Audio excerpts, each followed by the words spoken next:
the Tudors Dynasty Podcast. Hello, and welcome back to the Tudors Dynasty Podcast. I'm your host, Rebecca Larson. Well, it's March. It's Women's History Month, and recently I have been reminded that it was not only men who were artists at Tudor court, that there were also some very talented women as well. So with that in mind, I invited back my dear friend, Melanie Taylor, to discuss two female artists at Tudor court, Susannah Horenbout and Levina Teerlinc. Mel, welcome back. It's a privilege to be with you again, Rebecca. This is great. Looking forward to this one. I love talking art with you because if you're a first-time listener to the show, Melanie is an art historian, so she has extensive background in artists and pieces of art. And I thought, who better than Melanie to discuss these women? So, Mel, before we even get started today, let's talk a little bit about these two women and what is it about them that has fascinated you so much? Basically, because they're very little known about, and I love puzzles. And, up until fairly recently, and with women becoming more powerful and doing politics and heading up companies, suddenly women in history are beginning to be looked at, and they're emerging from the shadows. So it's great. I'm glad. We've talked about this on the show before about how much I'd like to bring these women out of the shadows of history to discuss them with everybody. Let's talk a little bit about where they came from. Can we do that? And I'll let you start with whichever one you'd prefer to start with. But where did these women come from? Were they English subjects or did they come from somewhere else? Oh, no. I mean, Susannah, well, both of them come from the Low Countries. And Susannah Horenbout is older than Levina Teerlinc, so we'll start with her. And her family came over in the early 1520s. We're not quite sure who invited them. Recent research has showed it's probably Catherine of Aragon, because Susannah's father was valet de chambre and court painter to Margaret of Austria, who, of course, was regent of the Netherlands. And he was granted leave to come to England, and probably Catherine was the one who invited them because she, of course, was brought up as a princess and great patron of the arts, and her she knew about all of those, and she'd had a portrait painted herself. But Susannah is the shadowy figure behind Gerard and her brother Lucas. Lucas and Gerard both worked for Henry, officially. We know that from the accounts. But Susannah, of course, being a woman, would have been able to sit in Catherine's court and paint and draw the Queen and any other woman that was there. And Catherine's court was very, very much women only. Lucas, if he was going to be painting either of them, would have required a chaperone, and there would have had to have been other people there to make sure he didn't do anything naughty. Mm. So now it's beginning to be debated that Susannah is the one who's responsible for the portraits of Catherine as queen in the 1520s and Princess Mary. So, it's logical. Oh, okay, so can we do a reference back right now to the episode with you and Emma where we discussed a female artist teaching Catherine of Aragon and Mary how to paint? Was that Susannah? I think it was. So does Emma. We're both convinced that it was. It's a bit like other things that get described in inventories and diaries and documents. A woman artist taught them how to paint, but because women's positions were not really thought of, that's all you get. Yeah. So you just have to guess. Of course. Susannah married two men who were part of Henry's household. She married John Parker and then John Gwilym. And in the mid 1520s, she was married, and therefore her status changes.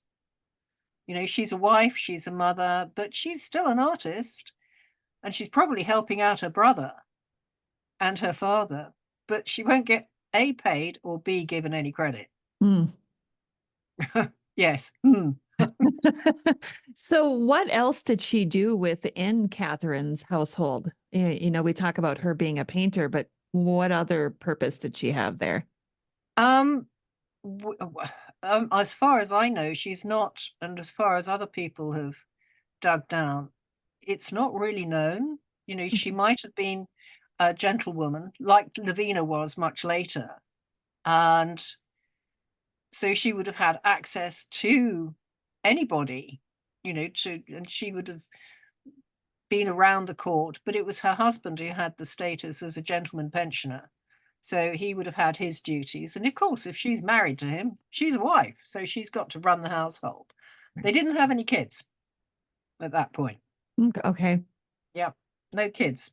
But there are various theories, but none of them have actually been proved yet as to what she might have done. It's Lucas who is the central character. Yeah, I found that interesting when you mentioned her two brothers. Did you say it was brothers? No, she's got one brother, Lucas. And the other her one, father is Gerard, is her father. I've never heard his name before.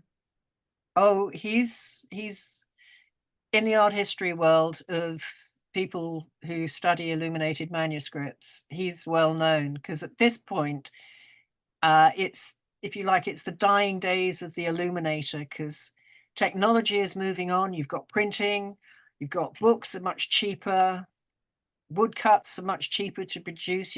Anybody can hand color those, and the manuscript or the charter or the treaties are all very select, expensive, and a status symbol, or in the case of a treaty, very necessary to that exchange. And Henry and Francis have a series of treaties which their competition continues, but you know, they're quite, those images are quite well known. But I found one which is a lot in the V&A, and it's the letters patent of Thomas Forster, who is Henry's embroiderer. So if you think of Henry's amazing costumes and all of that embroidery, that's who it was, who did all of that amazing work, or the people he employed, which of course could be women, but they wouldn't ever be named. And he would have employed the Horenbout family, not Henry. Forster would have employed the Horenbout family to illuminate this charter, which was great because he was given properties in the City of London by the king as a recognition of his talents, and he would have got the rents from them. So instead of just being paid money, he was given if you like, a stipend from properties owned by the crown. But I'll send you some images so you can slot them in, and you can see that it's the start of the portrait miniature of the king. And you have to remember, these are only about an inch across portraits, so they are tiny. But it's the edge of the pattern, which is lovely. But when it comes to Susannah's work, it's far, far more difficult to pin down, but she is important. Yeah, most definitely. And of course, my mind goes in weird places when I'm thinking about them doing these miniatures. And I know I'm probably veering off topic just a little bit here, but when they're doing these miniatures, how on earth are do they have a magnifying glass? You know, like how good are their eyes in order to make these tiny images? Well, we know from a portrait of Levina's father that he wore specs. Okay. See, that's probably because he was straining his eyes all the time. He was straining his eyes. He had eye strain, and there's two versions of that, and one's in the Met in New York, and one eye is looking a bit weird, and I do wonder whether he had a monocle, so because it looks as though it's been pushed open. So Why Interesting. were there two versions of that particular image? Probably because he had two daughters. Huh. Victoria was one and Levina was the other. But the miniatures also carried messages. Hmm. I mean, they could be love tokens. And what's more, they're a lot cheaper than the big portraits. It's about £2 or £3. About £2,000 or £3,000 in today's money. But Wow. and they were held in the hand. So you could have a private conversation with someone and sort of say, this is my secret lover. Or in the case of Catherine, there's a lovely one in the Buccleuch collection where she's got this monkey. We're back to pets, Rebecca. Yes. Yeah. And this monkey again. It's the monkey. And, this is the monkey with the chain round his waist.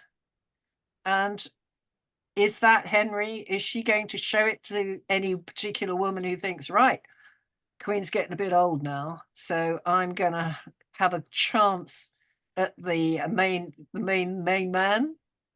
Yeah. Possibly.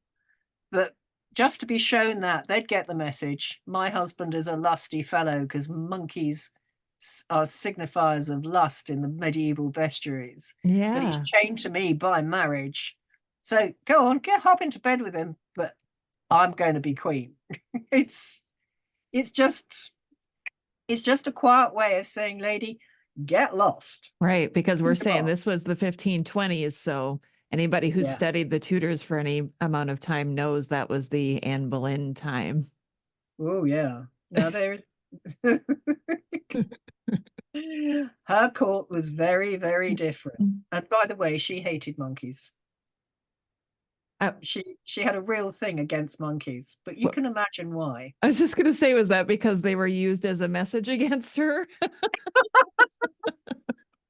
Well, there is the obvious thing that this is Queen Catherine with her pet, and it's on a chain because it was scampering all over the place and whipping off those gable hoods and pulling people's caps off and then jumping up into the rafters and sort of sitting there chattering and then pulling the feathers apart or ripping off the jewels. I mean, they must have been a nightmare. Yeah, it was like having a toddler in the room who had no parent watching them. And that could climb. Yes, yes. Very important part right there. They could climb. Okay, so we have discovered that Susannah came in the 1520s. When did Levina come to Tudor court? Well, can we just roll back a bit about Sure. Susannah? She plays quite an important part in the entourage sent to pick up Anna of Cleves. Lavina?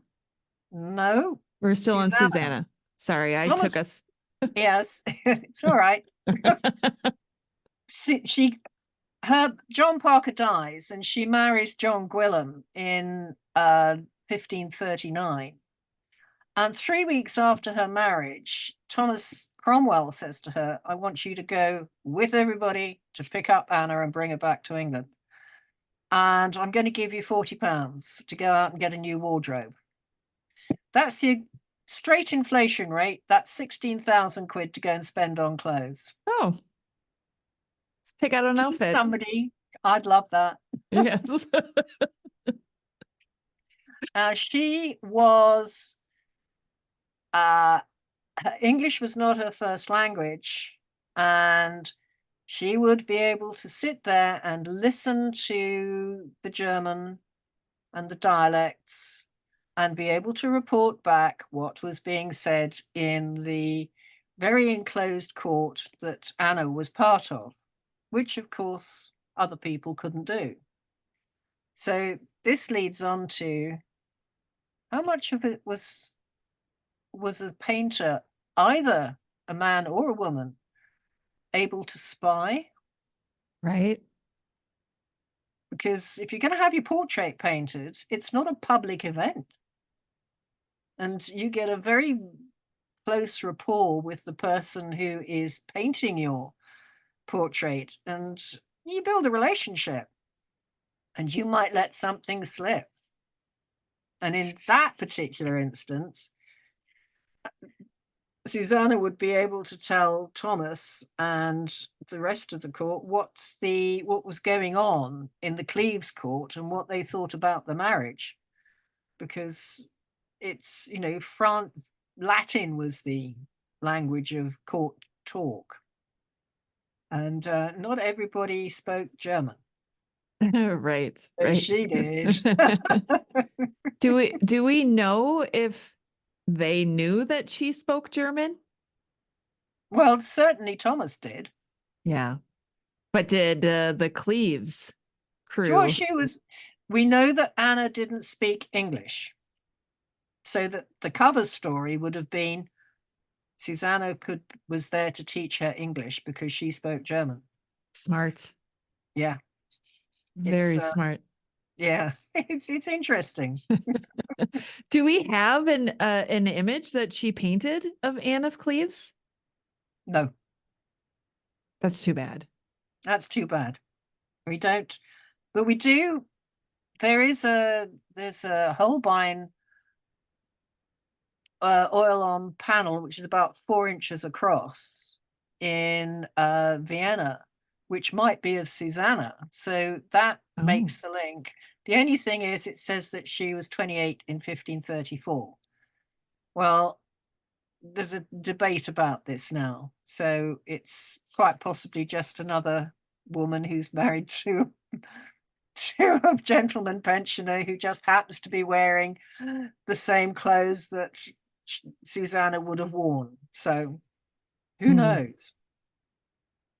But she comes back to England and she has children and she's a happy wife and mum.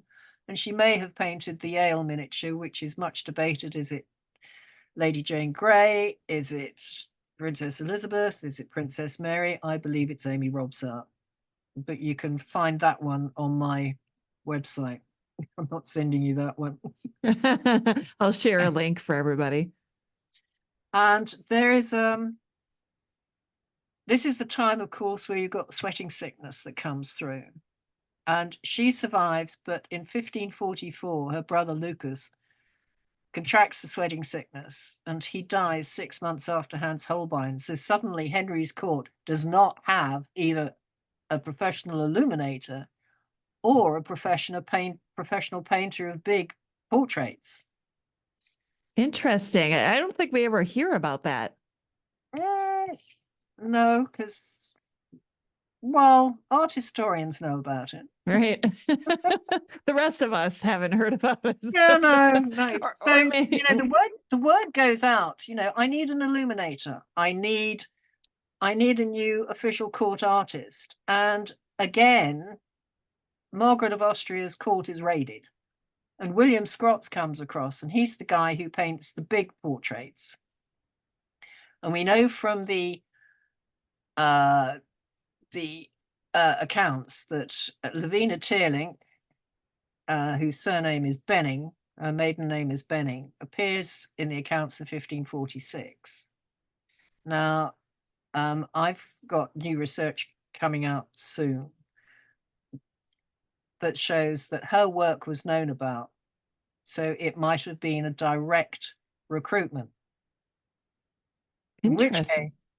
In which case, Levina was appointed as the first woman official artist in the whole of Europe. That's amazing.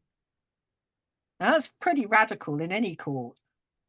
So, all the theories about, was it Catherine Parr or invited her, and hopefully will be set to all that speculation will be set, if you like, calmed down, and it'll be interesting. Yeah, most definitely.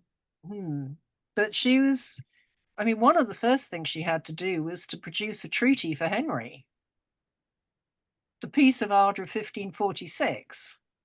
And that is in the French archives, because of course they were exchanged.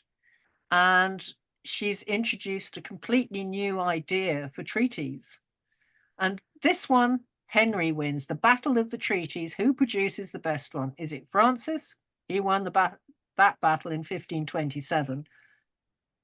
Or, in this case, it's Henry, because he's got Levina, and she's recognized as coming from the third generation, going back to Hugo van der Goes and Roger van der Weyden and Van Eyck, who were the big names in the 15th century. They were direct links, and she's the third generation of the Bennings. She's the last as well, because, printing's taken over.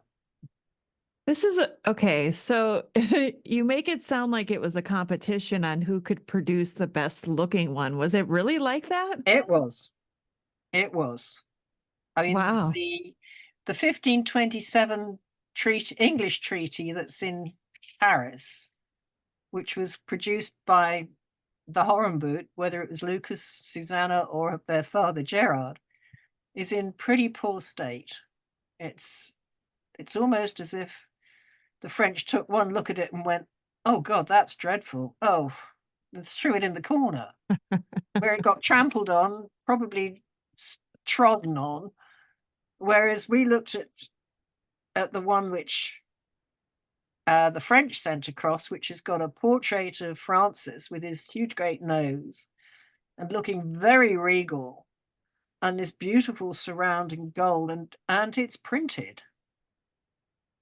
It's printed on very high class vellum, and so Francis won that. Oh, and the seal, which is solid gold, is bigger than the solid gold seal that was on the one we sent to France. So we did come out of that one looking a bit mean on gold, and the French didn't like our paintings. It was as simple as that.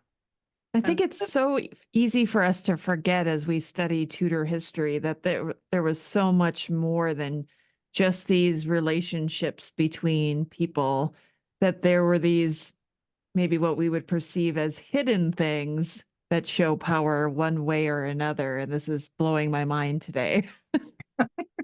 Oh, the treaties were one way of doing it, definitely.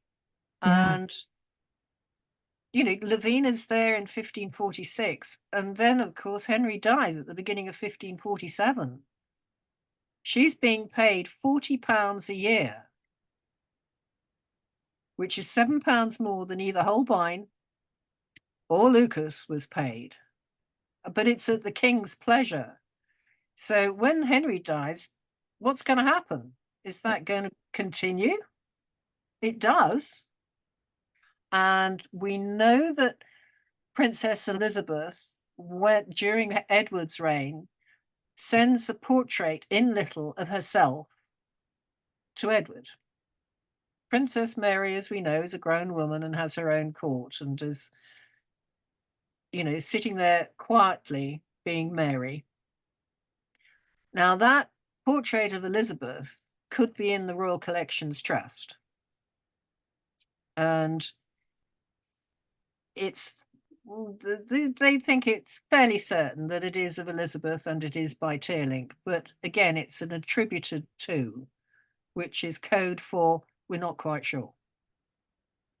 So that's a modern day coding. Interesting. I think I always assumed when there was the discussion of Elizabeth sending a portrait to her brother that it was the one where she's wearing that reddish pink dress. No. It's not That's that one. big, but no, that reddish pink dress is a big, big portrait by William Scrotts. Okay. And that is hanging in Windsor Castle in the Queen's sitting room. So when you come over in June, we're going to have to go around Windsor Castle so that you can see all of these paintings. No, I don't think I want to go to Windsor. You know? Okay, right, fine. Just kidding. Suit yourself.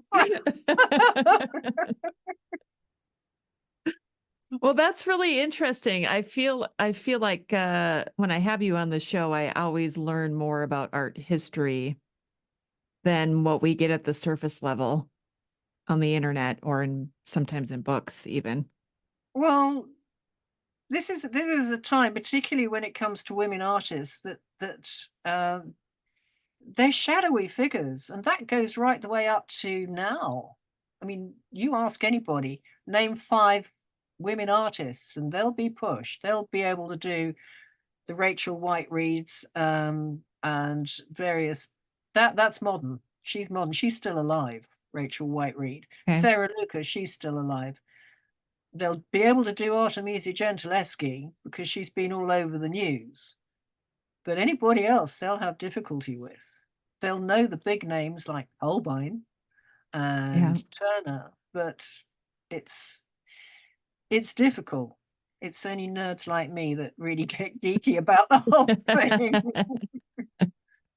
So with Edward's reign, I'm still digging in there. So I think she did the Treaty of Boulogne, but I'm still looking at that, and that has a portrait of a very young Edward, and it's literally half an inch tall within the letter. I mean, it's tiny, as you say, glasses, magnifying glass. Yes. And think of the weather. Think how dark it is in winter, especially in England, because we're so much further north than you are. You've got candlelight. The best time to paint is in the summer because the weather's better. It's not going to snow. It's not going to rain. Well, you hope it's not going to snow. So you've got a limited period of the year when you can actually paint. So it's all of these outside factors. And when Edward dies and you have all of that problem of Mary coming to the throne and Jane Grey and Northumberland, Levina's the one who has to portray Mary on the Queen's Bench front sheet. And she does that, but it's unfinished, which is a shame because it's a lovely little painting. But again, that is probably 2 inches high. And it shows angels bringing her to the throne. You see her seated on the throne in the middle with the holy dove above her under a cloth of estate, and angels either side of her with these banners, which would have had words in, except that's the missing bit. And on the other side, you've got Northumberland and this army in the background, and they're throwing down their weapons as sort of saying, okay, I surrender. So it tells the story of Northumberland's attempt to to oust Mary, but how by divine right, she took the throne and angels helped her. Oh, and this is all within a 2-inch portrait. 2-inch, maybe 2.5-inch height. It's a long time since I actually looked at that at Kew because it's a lovely piece. How does somebody learn to paint like that? Practice. You have to have special tools, I would assume. You can't just use a standard brush. You'd have to use something. No, I mean, a big brush would be 2 or 3 hairs wide. Okay. And it would be squirrel. Oh. And they're bound onto a piece of wood with wax and thread. So you might have one which has maybe got 5 hairs on it, and that's a really big brush. But for the very, very detailed work, you're talking 1 or 2. So it's doing it and painting it, let alone conceiving of that whole narrative. Yeah. I've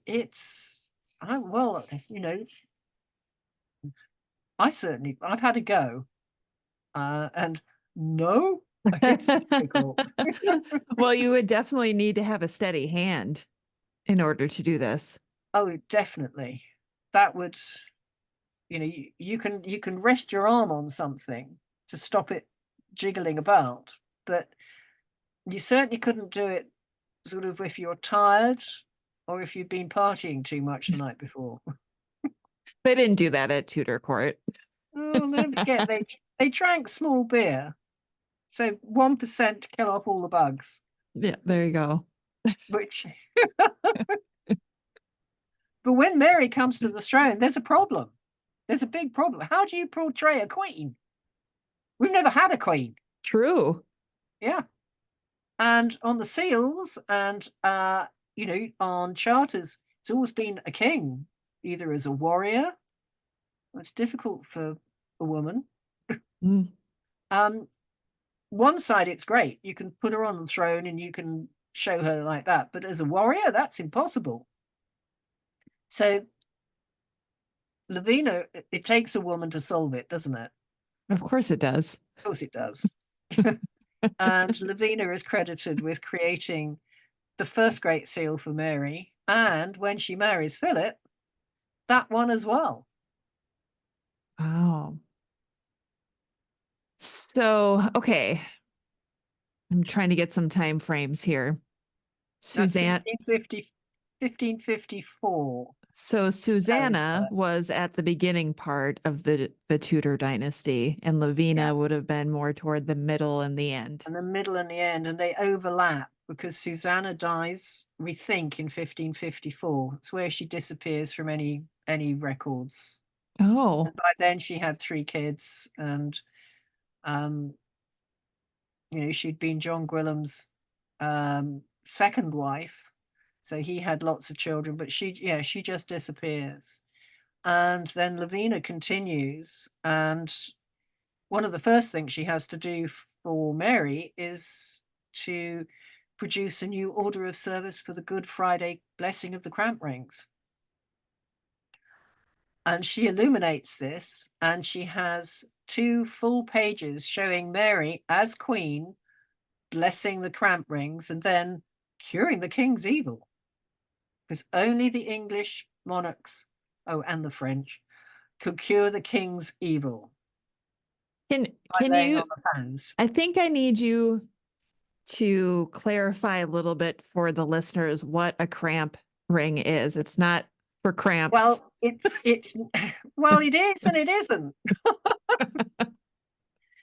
The cramp ring was given to help cure various ailments.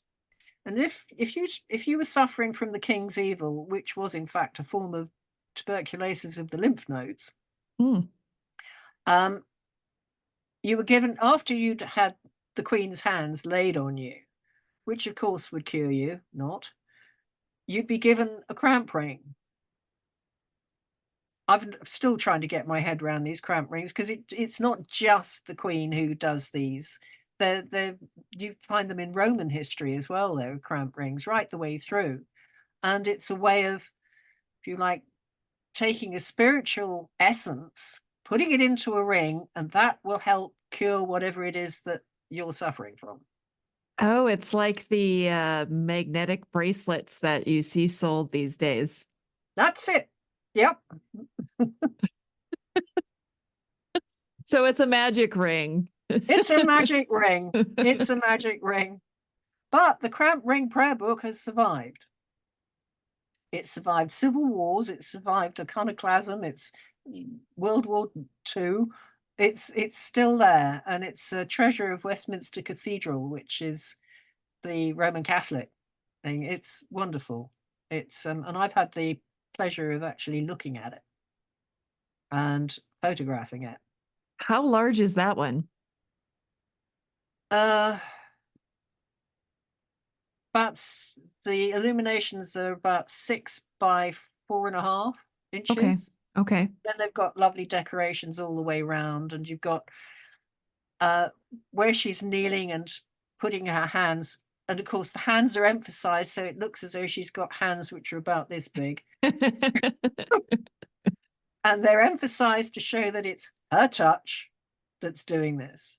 But above that, there is an hourglass which is lying on its side, and at the bottom there's a skull, as though time has been suspended, and that is showing you that it doesn't matter whether it's Mary or whoever's on the throne, this is the monarch who will cure you and make you better from this awful disease, which was very disfiguring, but also very prevalent.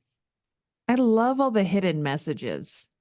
Oh, there's lots of those. So it's easy for me to look at a painting, any painting, a portrait or a scene or whatever it is, and just look at it from 100 yards away. I don't know how else to describe it. I Yeah. look at it in a much more superficial way than say you would, you know? Yeah, 18 years of digging around in medieval bestiaries and everything. Well, we're actually the generation where we're most image conscious. I mean, you've got Henry, whose mouth is crossed over in the background of your there, behind you. And yes, he looks regal and quite amazing. I think that's a wonderful portrait of him. Is that AI? I think it is, yes. Yeah, right. And there you go. There he is. But from, that's taken, you can see from his jewels, his wealth and status, and the rubies are for sacrifice because they're blood red, and the sapphire represents heaven, and diamonds are for constancy. All of this is in the bestiaries, by the way. And then you have the flowers in the margins, and if they've got 5 petals, that's the 5 wounds of Christ. And if there are 3 of them, that could represent the Trinity. So you got the Father, Son, and Holy Ghost. I mean, it goes on and on and on and on. So it's like peeling back an onion. It really is. Yeah. And when you get in after, if you like, the Civil War and Charles II's back on the throne, the miniature art goes on through to the 1800s, because people still want to have portraits of their loved ones. And then along comes photography in 1839, and that's it. Kills it stone dead. On your phone, do you have photographs of your family and loved ones? Yes, of course. That's like having a portrait miniature. You select who you show it to. Exactly. Yeah. Except for nowadays, we've got social media. So everybody puts up photographs of their loved ones on TikTok and Facebook, and I don't, because I don't know how to work it. I always think when I think of the miniatures, I go back to my Thomas Seymour research and how he thanks Catherine Parr for the miniature that she sent or she was going to send. I might have it incorrect there. And I'd like to imagine him having this miniature of her, pulling it out occasionally, taking a peek at her. And where is it now? That's the big question. Yeah, or exactly which one was it, because there was no specification as to who painted it or anything. It could have been, I mean, there is Could have that been one. Susannah. It could have been Susannah. It could have been Lucas's wife, Margaret Hazelweather, who, there's a new name for you. Yes. And they had a daughter called Jacintha. And she too was a painter. Would that have fit with the 1540s timeline though? Yeah. Hmm. But the problem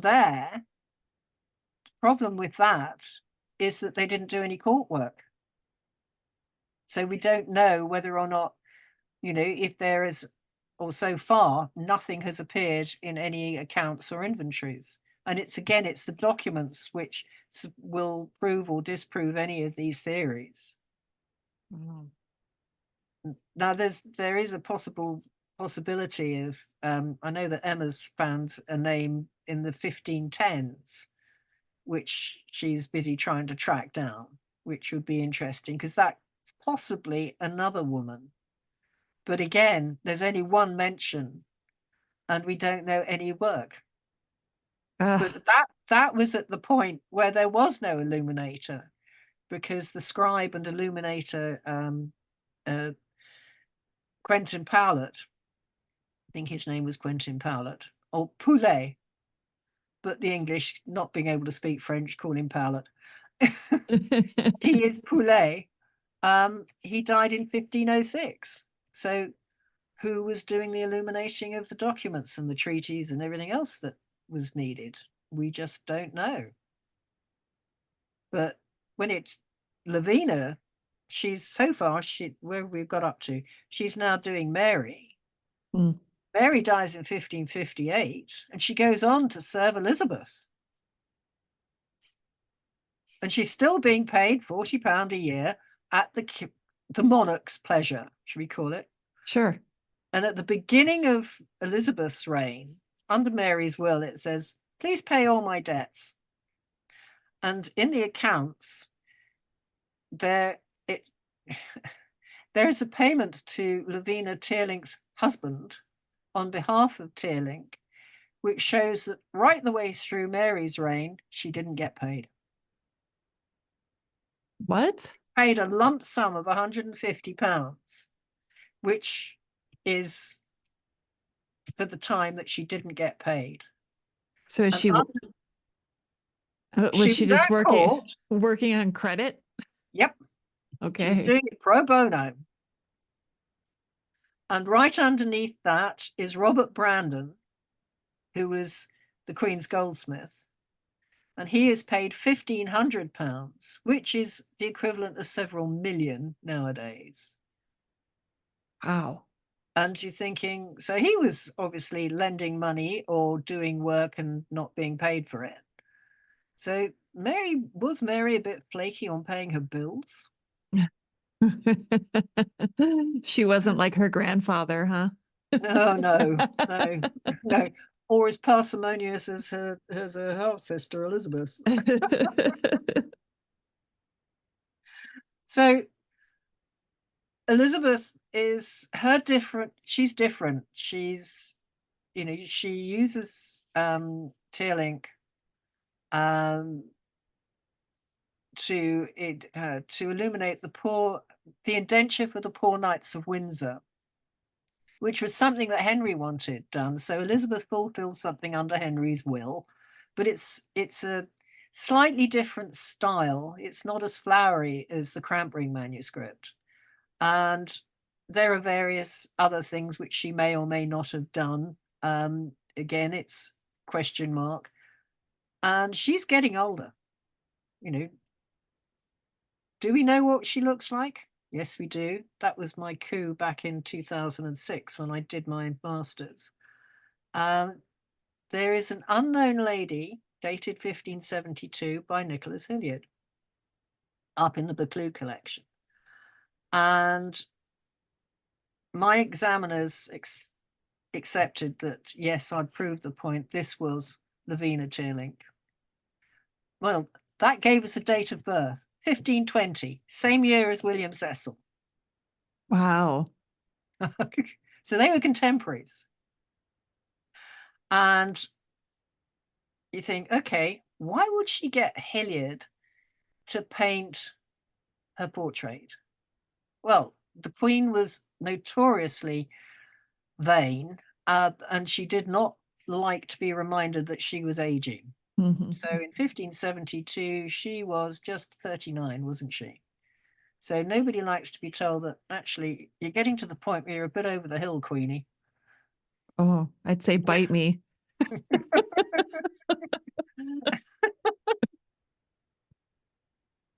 And Levina was probably another one who could sit there and just quietly absorb everything that was going on around her. And did she pass on snippets of conversation to the Queen herself? Did she pass them on to William Cecil? Did she pass them on to Francis Walsingham? It's possible. We know that she did in fact, quite a few of the P's on the front of the Queen's Bench proceedings. But 1576, in the June, she dies. 1576. Okay. So she was only 56, but that was old age. Right. According to thing. So was this portrait that she did of, that Hilliard did of her in 1572, was that her quiet way of saying, I found you a successor to replace me. I'm getting on a bit. My eyes hurt. And you'll like him because he's pretty cute. Where is the cute message in this? I'll send you a photograph of the miniature, which is in the V&A. Oh yeah, he's cute. Aidan Turner, have you seen the Poldark series?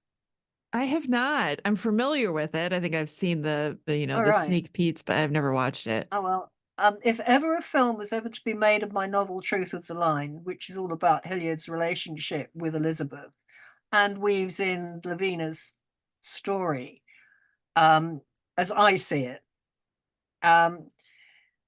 when you see this miniature, you'll understand what I mean about he's cute. And I'd like Aidan Turner to play him because, yeah, they're like two peas in a pod. Oh, I love it. I love that so much. But Teerlinc was given a lifetime annuity in 1559 by Elizabeth for her loyalty to the Tudor family. Rightfully so. And she'd been there since 1546, 1559. She's been there 13 years. Had she been quietly passing messages up to, between Elizabeth and other members of the court? Don't know. I think this is so fascinating how these women, I'd never looked at them this way before. They were so much more than artists. Oh, They they were were, strong women. yeah, they were a very important part of court. And everybody, but that's not just the artists, that's every woman. I mean, the film, Charles Laughton film, The Six Wives of Henry VIII, which was, I think, 1933, it's black and white. Yeah. You look at the way that the various six wives, if you like, manipulate him. And in England, women in 1933 were still regarded as chattels. It wasn't until 1974, Matrimonial Causes Act, section, I think it was 19, blah, blah, blah. That suddenly women were independent and recognized as people as their own right. It's, it's it's less than 100 years since that film. And 1974, it's 50 years that women have actually had the right. We had the vote, but when it came to other things, when it came to marriage, we were still regarded as a chattel. I think it's hard for us who didn't grow up with that to understand not only what it was like 50 plus years ago, but centuries ago to be a woman, because we do have more freedoms now. Our voices are heard more than they were now. It's still not perfect. Well, it's still not perfect by any but measure. Yes. but it was a different game. Women were just as smart back then. They were just as cunning, I think. But they went about it in a different way. Now we Yes. just say, right, I'm not doing that. The law says I don't have to do it. Go away. Shut off. Be I'm gone going to with you. divorce you. No. But back in 1933, no. I mean, and that film is a great way of showing young girls nowadays as to what women in England went through. But then you have people, women who actually were in Parliament, like Lady Astor, who used to spar quite well with Winston Churchill. She was quite a character. But again, these people had their portraits painted. They want to be immortalized in paint, not just cameras. So, what is the art form? Is it the paint? Is it the photograph? Is it the document or the legacy that you leave behind? Speaking of legacies, I think this is the perfect opportunity. I know you could talk about these two women all day with me, but I know. I think this is the perfect opportunity to wrap it up a little bit. And I would love to hear what you think the legacy of these two amazing women should be. I think that's just emerging. The more we do research, the more documents that we find, the more that attributions can be given to the work that they did.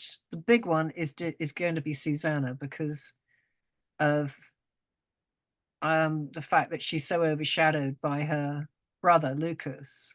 When it comes to Teerlinc, watch this space. Something's coming. Something's coming. Dun, dun, dun. Da, da, da. Well, Melanie, thank you so much for joining me again today to discuss Susannah Horenbout and Levina Teerlinc. This was Nay such a Benning. Nay Benning. This was such a fun discussion, and I really hope this gets the listeners to do their own digging to learn more about these women and other female artists in history. I hope so too. Women artists is one of my pet subjects. I lecture on it and do all sorts of stuff. But yeah, they deserve a voice. They deserve a voice.